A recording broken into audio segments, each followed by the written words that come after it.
There is no solution to end the Syrian crisis, but to arm the opposition, which now controls 70% of the country, a defected Syrian top official told al-Arabiya on Thursday. In an interview on Studio Beirut on Thursday, Riadh Hijab, the former Syrian prime minister, said that the solution to the Syrian crisis will arise from inside the country. The regime is only buying time, and I have heard this from Bashar. He said that the Syrian regime maintains its power only from Russian and Iranian support, adding that the Assad regime was collapsing morally, materially, and economically. Hijab said that the regime relied completely on its air force, while the Free Syrian Army controls the ground. When I met Bashar al-Assad for several hours, I have detailed him with what was happening in the street, and that using the army to solve serious crisis was a wrong method. I have also spoke to him about corruption, reform, and dialogue. We have also discussed other alternative approaches for the government to stop bloodshed, and he had agreed on that. Hijab expressed how he was shocked by Bashar's speech at the parliament when he said that this was war.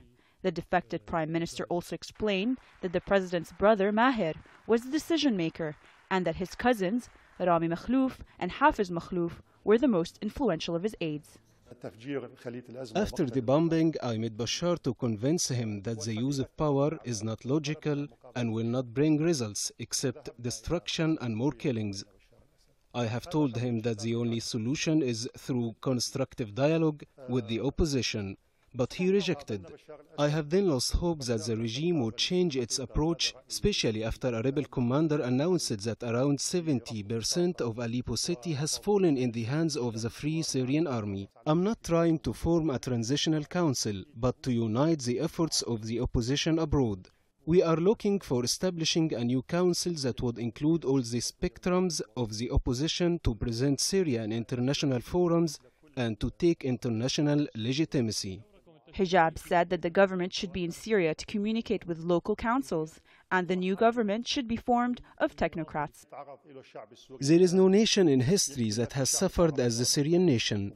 There is no head of state in this world who acted like Bashar. I have no doubts that Bashar could use any means after he used tons of TNT to kill his people.